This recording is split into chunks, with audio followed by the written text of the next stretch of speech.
Welcome back to the Ricky Matthews Show from the Citizens Bank studio. I really enjoyed that conversation with Jeff Duncan. We're really, really lucky to have access with him. Now let's shift gears and move over to my friend Michael Borkey, who's on the SuperTalk Mississippi team, and someone I've visited with not long ago, and I'm excited about having him back. Without any further ado, how you doing, Michael? Man, I'm doing really well. I wish the rain would go away, though. But other than that, doing really well. Yeah, there's no doubt about that. I mean, it's a soaking across the state of Mississippi.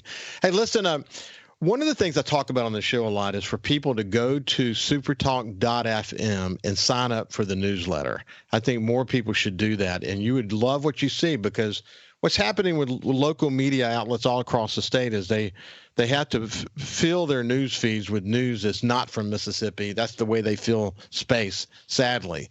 But if you go to supertalk.fm, what you'll see is a news feed that's filled with Mississippi news.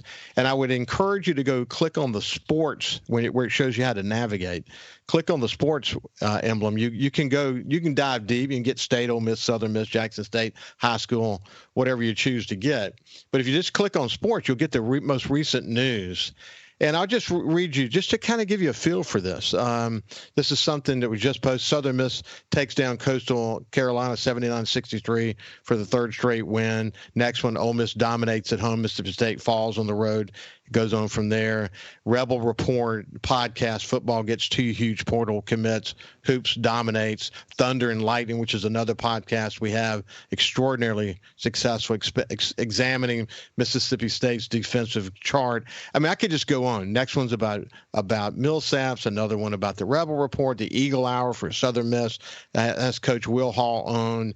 And there's a great story about Mississippi State baseball player is going to be an officiator. It's going to officiate at the Super Bowl. And goes on from there. But, I mean, we're doing a really, really good job of covering statewide sports. And when we talk about sports in Mississippi, Michael's part of that team. And there's a lot of fodder there, Michael, to talk about, isn't there? Oh, especially this time of year. And college football has given us a bit of a gift, because this is usually a downtime in college football. At least that's what it used to be. And now it never stops. You've got coaching turnover happening in an unprecedented way with Saban's retirement and the butterfly effect that created. So Saban retires. Kalen DeBoer goes from Washington to Alabama. Jed Fish goes from Arizona to Washington. You had San Jose State's coach go from San Jose State to Arizona. Ken Niumatalolo, who used to be at Navy, is now at San Jose State, forgive me. And so we had just that news cycle come out of nowhere. Harbaugh just is off to the NFL, but then of course the transfer portal, even though people have mixed emotions about it, the news is just not stopping. So we have all this football going on. And oh, by the way, you mentioned the basketball games. Pretty good night for Mississippi last night. Mississippi State did not perform particularly well in Gainesville, but Ole Miss and Southern Miss won. Baseball is just a few weeks away. Nobody feels bad for us in what we do, but it's hard sometimes to figure out what to focus on, because there's so much. So I'm going to sit here after we hang up and kind of figure out, what's first and how much time needs to be spent on each thing, because there's so much stuff and there's only a small amount of time to get to it all. It's a luxury to have, for sure, but it gives me extra work. And again, please don't feel sorry for me, nor should you. Hey, Michael, I'll tell you something interesting that you may not know about me. I was born in Birmingham, Alabama. And my dad it was a traveling salesman for a company called Lee Lightner that eventually brought us to Mobile, then Pensacola, and then Gulfport. But I was in Gulfport by the time I was 4, so I consider myself kind of a native. But anyway, being from Birmingham, my dad's family, my mother's family, you can imagine Alabama football was a big part of the conversation. And so some of the family members went to University of Alabama. Some never did. They were just, had their own businesses, but you would never know it. You'd never know it that they didn't go to Alabama, because they had big Winnebagos with Roll Tide on the side of it, and they went to all the games. Fast forward, all the grandkids, and I think it's just by chance, actually, they went to Auburn. So my son, being one of them, actually went to Auburn. But then I go from being publisher at the Sun Herald to being president of Alabama Media Group with responsibilities for Birmingham, Huntsville, AL.com, and Mobile. And you can only imagine the commitment we made to cover the football scene in Alabama, unlike anything in really in the world, really. And we published a couple of books to the national championships. I had the pleasure of writing the foreword to those books. And, it's been something to watch spending time. I had the opportunity to have dinner with Saban once. But, man, he was God in Alabama. But, boy, there's a lot of celebrating now that he's retired because there is a mass feeding frenzy around Alabama as we speak. The sharks are in the water. And for someone like you, it's got to be interesting to watch.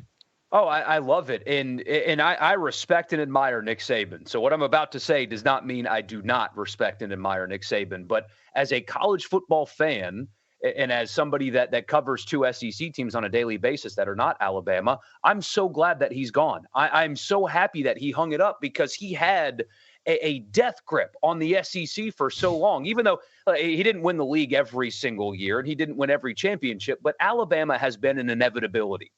And they've been an outlier. There's nothing human about Nick Saban in what he's done there. It was robotic in a very good way. The structure, the buy-in, the players, everything about Nick Saban in Alabama was unique in its dominance. And because he's now gone, I think that there's nobody that's going to fill the void that he leaves behind. I think Kalen DeBoer is great. I think he's going to be great at Alabama, but he's not going to be Nick Saban. And I don't think any other program in the SEC can replicate what he did for two reasons. Because he's the greatest coach of all time, for one.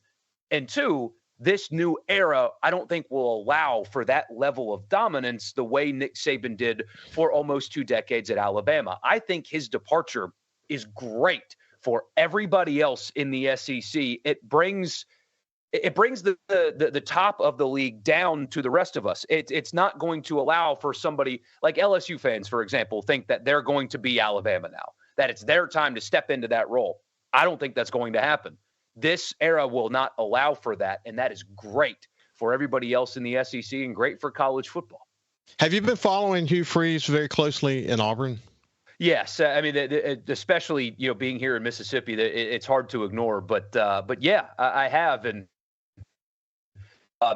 they've got one of the easier schedules in the SEC. Now, with Texas and Oklahoma joining, nobody has it easy. I mean, you look across the league did far be it for me to give the SEC credit for anything, the league did a really good job at balancing the schedules for 2024 because they had to blow up the model and start over. And if you look at every team in the SEC schedule, they all have a stretch where you're like, ooh, that's not fun. All of them, though, it's very balanced. But Auburn's got an easier one on that spectrum. But he better win, and he better win quickly because Auburn people think that they are Georgia and that they are Alabama, despite history and recent history and all-time records telling you they're not. They think that they should be. And they're not going to accept losing seasons anymore. And he hasn't replaced Peyton Thorne yet. Looks like he's just going to kind of go into the season with him. But it better happen fast. Those are not patient people over there, especially when you look at what Georgia's done and how Auburn hasn't won a bowl game in 6 years. Yeah, it's tough. Actually, though, if you look at, he's done a pretty good job of attracting some quality talent there. So it's going to, he's got to put it together. But at least in the early days, the role and the personality of the coach plays so heavily into the transfer portal. And then, of course, then you add to that the role that donors and others play in helping fund those efforts. In the early stages of all of this, it seems like he's performing really well. But at the end of the day, as you point out, it comes back to what they do on the field, and they they have to win fast, especially now that Saban's not part of the conversation. Texas, though. Texas, man, you keep reading news about attracting more players. Is Texas maybe building to a place where they're not going to replace Alabama, but they may be a force to be reckoned with? I think they will be. And even though they lost to Washington in the playoff, which would concern me a little bit as a Texas fan, because Washington didn't match up athletically with Michigan, and they did with Texas. So that's something to keep an eye on. But yeah, I think they are building towards being formidable in the SEC. If you'd have made this move 3 years ago, let's say if Texas would have joined the SEC 3 years ago, they wouldn't have been ready physically, culturally. They wouldn't have been ready for this. I think they are now. Sark clearly gets it, and he's doing it both ways. And this is what you have to do now. He's adding good high school players, but they're also getting a bunch of guys via transfer portal. The scheme is really good. They're ready for this. Now, I don't think that they're going to come in and go undefeated and win a championship or anything this year, but they are far more prepared for life in the SEC in 2024 than Oklahoma is, for sure. Yeah, there's no doubt about that. Hey, when we come back, we'll continue the conversation with Michael Borkey. I'm curious about what he thinks about Lane Kiffin having a little bit of fun on social media, and how does that parlay to his successes at Ole Miss. We'll see you after this.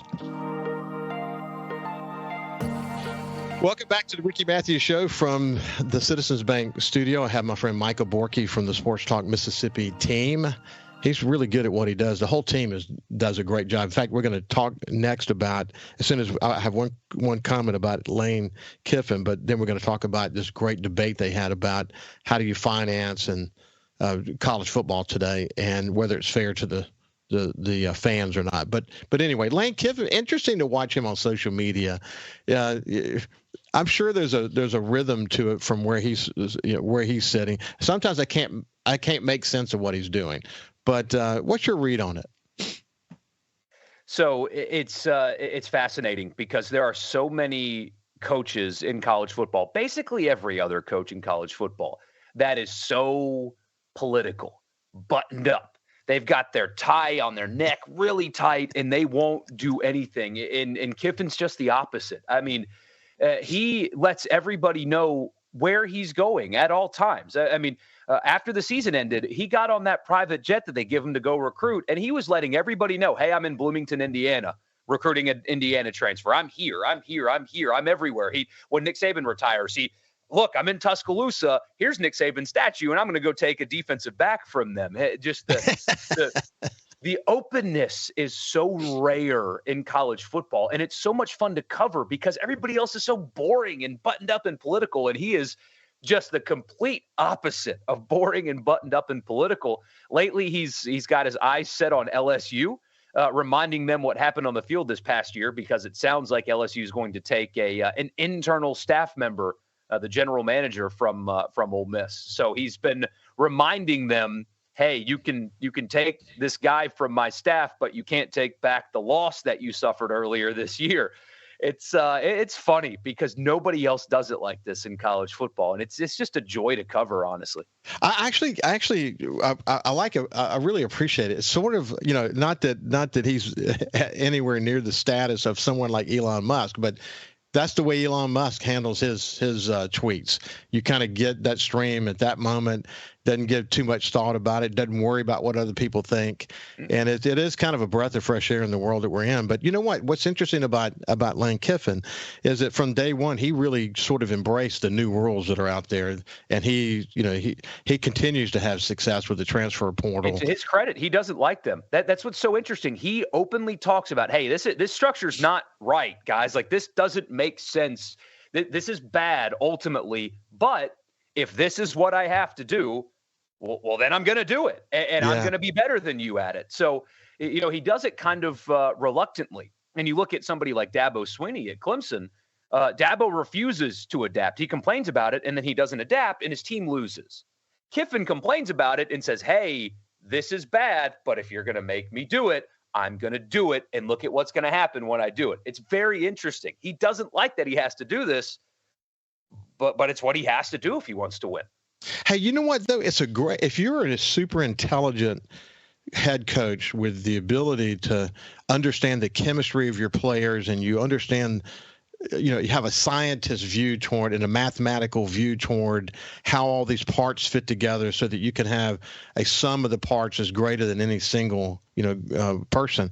If you're really a brilliant coach, then you can take the transfer portal and really move around pieces. I mean, the science of coaching, you can change ingredients on a dime in a way that can help you be a winner fast.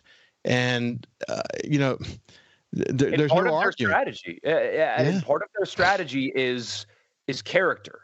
And now you always want good people on your team. Like you always want that. But in the pre-portal era, you could spend years molding a player and helping them mature. You don't have that much time anymore. And in 2022, they just got best available player.